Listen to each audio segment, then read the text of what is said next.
Hello, everyone, and welcome to today's session of Dissertation in Management Studies. My name is Dr. King, and for today, we will be looking at writing up and editing your dissertation. And in this workshop, we'll try to undertake a review of the key sections of the dissertation.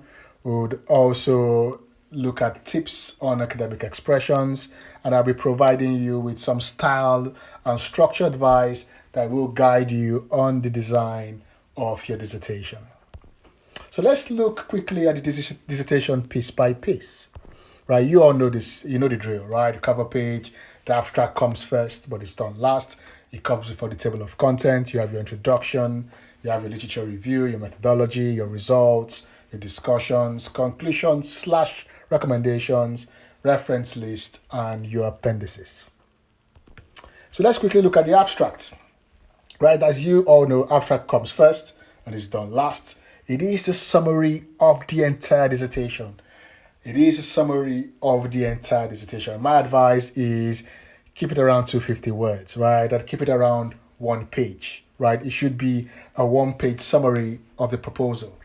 Now, my advice is in the first part of your abstract, right? What you're trying to do here is you're trying to briefly describe the overall research studies problem, right? And you should address this in the first couple of sentences, and this should be followed by the purpose of the study, right? You could also include some general introduction for the study and also move to a clear statement of the problem, right? But the key things you should include are beyond these things are the aim of the study, right? Some of the methods, how you've undertaken the study, what are the significant findings and the recommendations.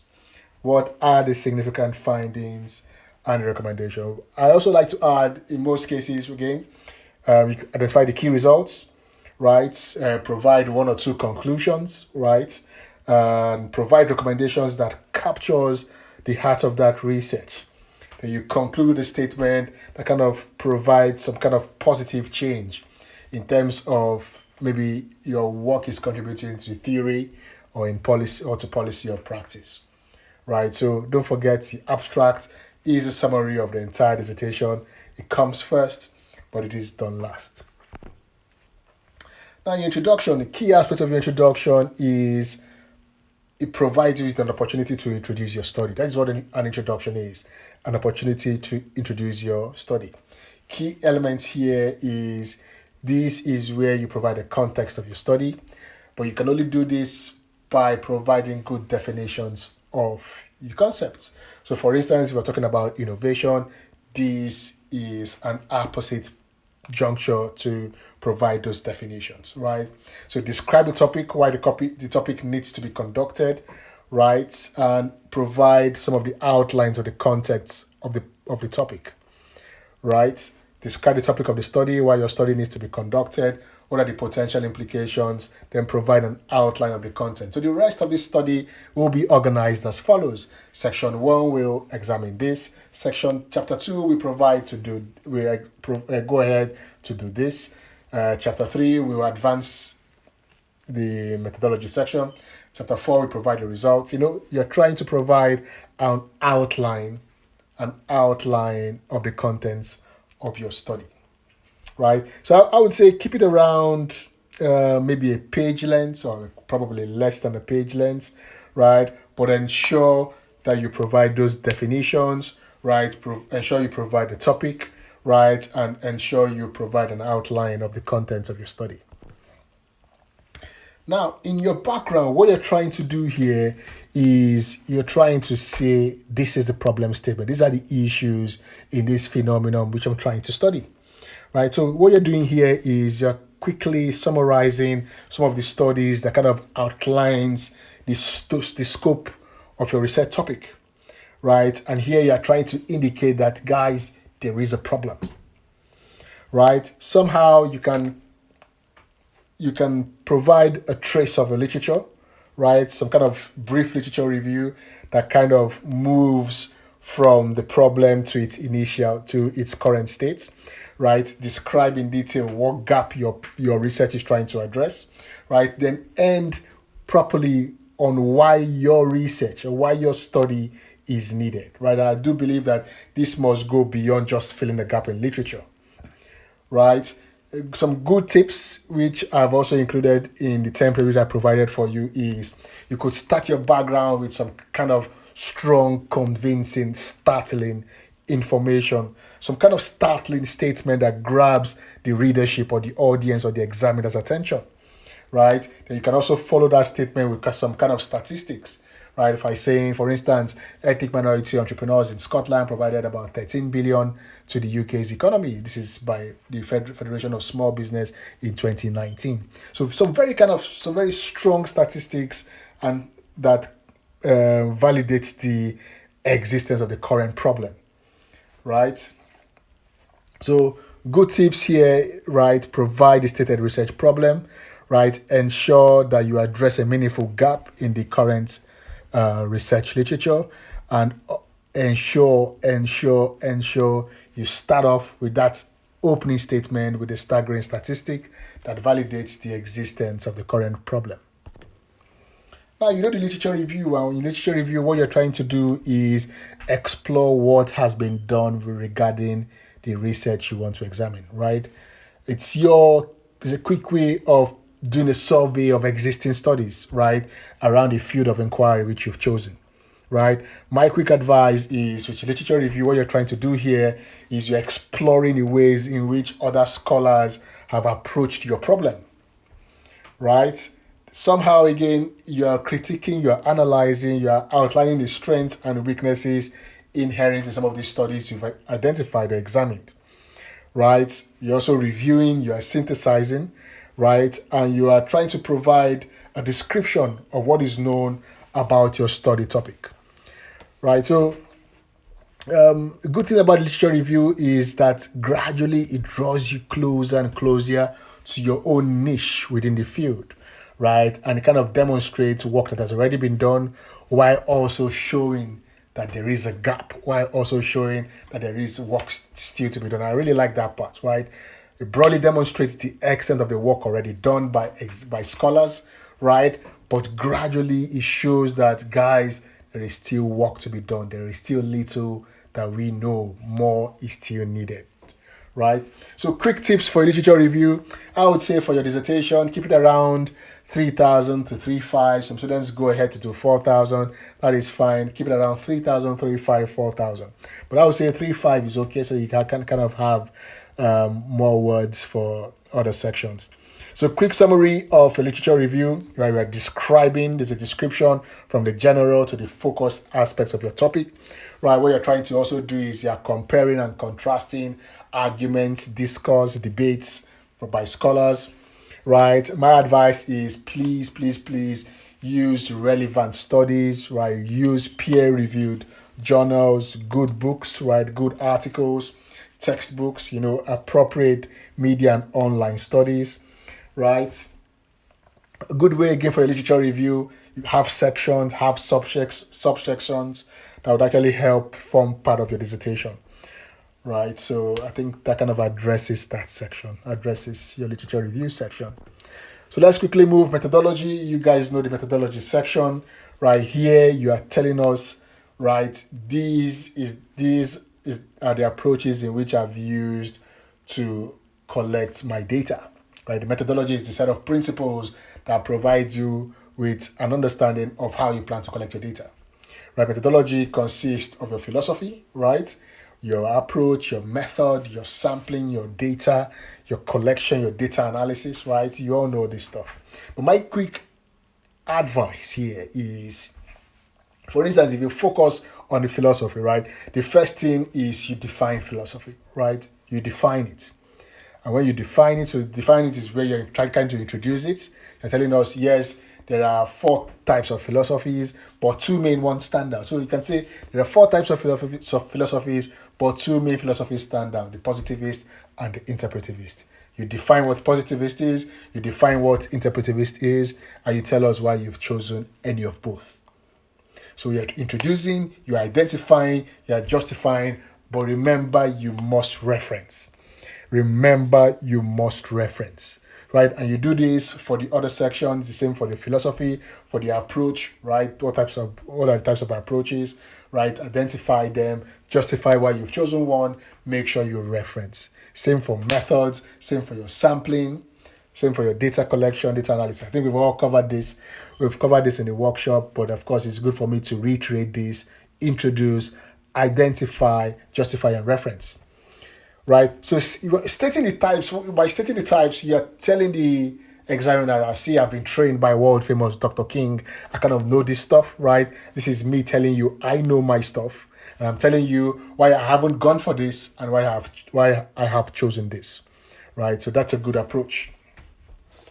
In your methodology section, again, it's also good to also capture your ethical approach, right? So how were the ethical procedures followed, right? So you kind of explain them, right? How were you able to gain access? What were the ethical concerns relating to recruitment practices and materials, right? How did you um, treat your data, right? Did you leave your data carelessly on your table? Did you ensure that your data was well preserved? Was it well protected, right? Were the names of the respondents or participant protected? Were they anonymized? Did you treat them as confidential, right? How will your data be disseminated? Some kind of brief insight. I would say keep it simple, not too much, maybe half a page. Remember, you are trying to ensure that you cover as much as possible, but also you are still within the frame of your word counts.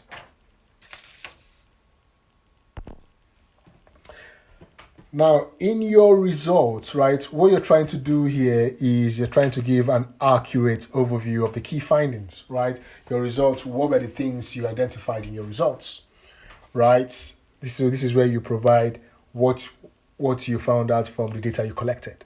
So it's simple. For quantitative studies, right? Quantitative researchers like to use charts and graphs to kind of expand on their key findings.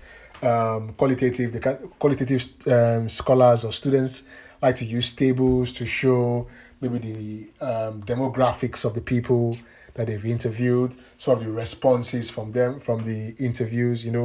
So here you're trying to present the relevant data you've collected. Easy peasy, no stress. Easy peasy, no stress. So here you give an accurate overview of the key findings. An accurate overview of the key findings. Your discussion, I would say, think of this section as your opportunity to summarize the problem, right? With purpose to some of the similar things you've used in your introduction, right? In your discussion, what you're trying to do is you're describing in what ways your findings confirm, right, or refute or extend existing knowledge in the discipline, right? So in your discussion, right, you provide your discussion, the discussion of your results in relation to other studies. But in this section, more importantly, what you're doing here is you are interpreting your results. You are interpreting the findings in the previous section. Remember, your previous section was your results and findings. Now you are interpreting those findings in the context of your study, right? Ensure whatever you are interpreting does not go beyond your data, right? And ensure there's like an orderly sequence based on your research questions, right? Or your research themes. Right, so very important discussion. You're providing a critic and analytical response to your results, right? And you are ensuring that you are interpreting the findings in the context of your study. Now, some closing sections, I've kind of lumped all these things together, right? Your contributions, your limitations, your recommendations, conclusions, right? You guys all know all these things. But I think it's good for me to reiterate. Now, your contributions is what are the contributions of your work, right? How will your work be of benefit to scholars? So in this sense, you're saying in terms of theory, how will your research impact or add value to relevant theory, right? How will it really be of importance to us in the academia, right? In terms of contributions, again, you can articulate it under practice. So, how will your research impact or add value to us practitioners, to practitioners in the field? How will your research be of benefit to them? Right, for policymakers, governments, right, the government, the policymakers, how will your work, research, impact or add value to policymakers? So don't forget this, your contributions, articulate them under contributions to theory, contributions to policy, contributions to practice. Right, remember you don't really have too much of a word count, right? So you're trying to keep it simple, straight to the point, bang, right? Limitations of your study, right? What are your limitations of the study? What are things that you could have done but you couldn't have done, right? Maybe because of the COVID-19, you couldn't have done, you wanted to interview about 25 people, but with the COVID restrictions, you could only do 10, right? So tell us, what are the limitations of your study, right? What are the challenges? What are the limitations of your study?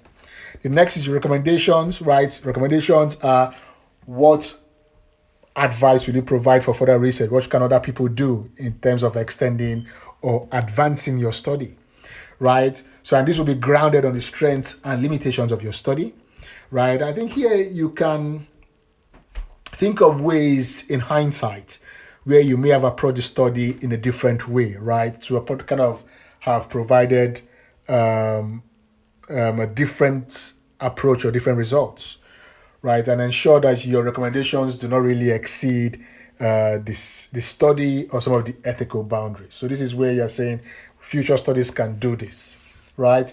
And of course, your conclusions, close with a strong takeaway, right? Here you capture the key essence of your study, right? For the examiner, for the reader, or for the audience. And my advice is, in the conclusions, please do not include any new information. I see students doing that a lot. They go and bring new information to add. No, keep it simple. Ensure you do not include any new information or sources. Now, reference list, you all know this, it must be alphabetical. And I've put some links here. See the guide to referencing universities, Harvard referencing list. Take a look at them, right? You could organize your references manually, right? But if you're kind of scientific, like myself, you could use the RefWorks. I've put the links there that could actually help you, right? And helps you organize your study, organize your references. And my advice with references is please do not leave these until 10 minutes to the deadline. You're going to pass out, guys. Don't do that, right? Don't even leave it up to an hour. I would say while you're writing, you're kind of checking your references, because you don't want a scenario where the examiner is going to pass out and you're going to pass out yourself, right? So ensure you are consistent and ensure you always go back to check your references to ensure you haven't left out any of your references. You all know the appendices, right? So these are any information that your study couldn't capture. You felt it was too large a piece of information. It could be numbers, could be images that you believe that would kind of overrupt the flow of your study or your text, right? So this can also include raw data, some of your transcription, some of your thematic analysis, your questionnaires, right? So your appendices is like a dump site, right? So it's a good place to dump all those large chunk of data so that it doesn't really eat up your word counts, right? So the appendices do not form part of the word count. Your references do not form part of the word count. Your abstract section do not form part of your word count. So expressions, let's quickly touch on this, right? Expressions, right? I think a good way of every research is ensure there's clarity, right? And my advice is you want to write very clearly so that if an outsider takes a look at your dissertation, he or she has an understanding of what you're talking about and gets the picture, right? So my advice is take time to define the subject-specific vocabulary, right? I see a lot of students, they speak on the assumption that the reader knows what they're talking about. No, right? We're going to talk about innovation. You define what innovation is. You're going to talk about social media. I don't know what social media means. You must define it, right? If you're talking about consumer behavior, don't assume the readership understands what consumer means. Of course, the examiner knows it, but of course, you must be able to clarify and show that you are an expert in this area, and you by providing some good definition. So you want a scenario whereby someone picks up your paper is able to read it and there is clarity. Right? Knit your sections together. My advice is always ensure there's a transition, right? There must be that golden thread that kind of links all these sections together. You don't want someone to move from one section to the other and kind of feels that there is no connection, right? You must connect. You must ensure there's a connection. So very easy way to do this is by saying the next section we'll examine this. The next, so you kind of tie it with that. The next section we'll look at types of innovation. The next section we'll look at what innovation is. The next section or the next chapter we'll look at the methodology of the study. Kind of ensure that there's a knit or there's a golden thread that kind of ties them together.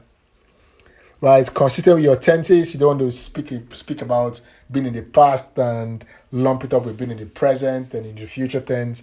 Ensure your tenses are consistent, right, and use your evidences very well. Now, another area where students struggle is a paragraph, right? And what is a paragraph, right? A paragraph is a topic sentence, right? And here you are trying to clarify or explain in detail key ideas in question, right? And of course, here you're also using evidence to kind of support or contradict that idea in your paragraph, right? You comment on that evidence, you provide clarity on that evidence, you provide further explanations, or in most cases, further criticisms, right? And you try to link phrases, right? In real sense, it is a summary statement that demonstrates your mini conclusions, right? Ideally with reference to the broader aims of your study, the broader questions, the themes of your dissertation. Now, let's look at this, right? Let's look at this example. There's no paragraph here, right? And by reading this, you might want to pass out, right? And I'm about to pass out as I'm looking at this, right?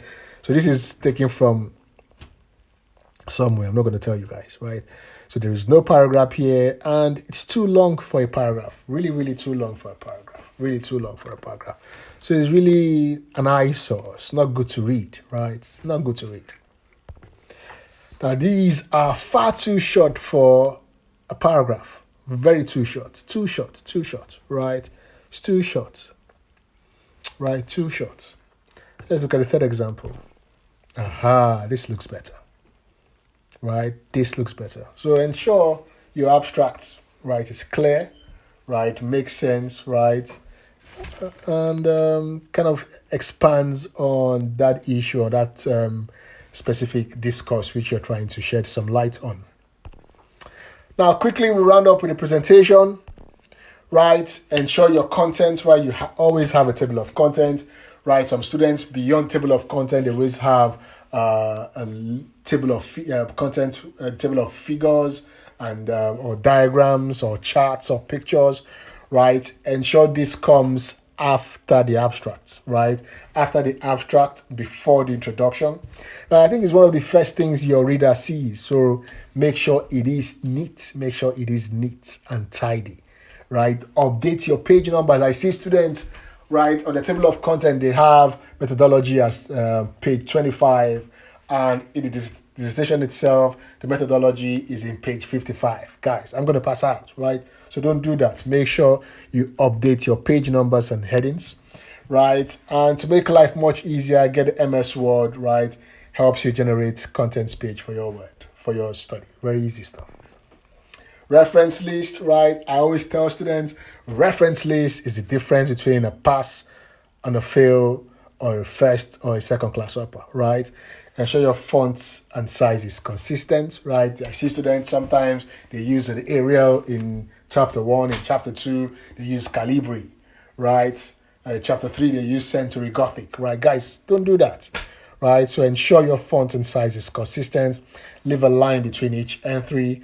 Make sure you alphabetize by author name, right? So make sure it comes alphabetically, right? Again, I'm stating this. Do not leave an hour to proofread your references, right? Do not even leave an hour to proofread your entire dissertation.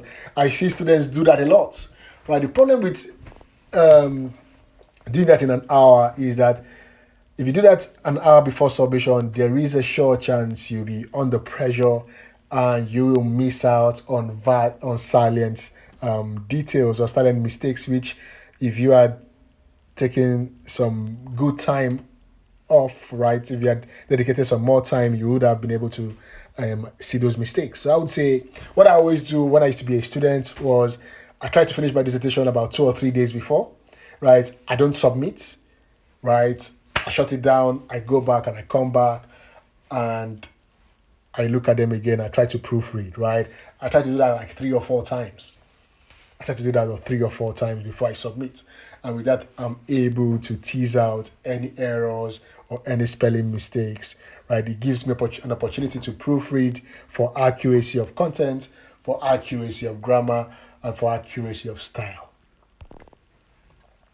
Right, you already know this, right? Always include an appendix is a very good way to show off. I think in your appendix section, there are things you could also include, right? Good students always put in some of their questionnaires, their interview guide, the questions they use for their interviews, right? Their the details on not details. What's it called? It's called the code of conduct, the participant details. Some of those materials which you include in your ethics. You can also include your ethics form here, right? And other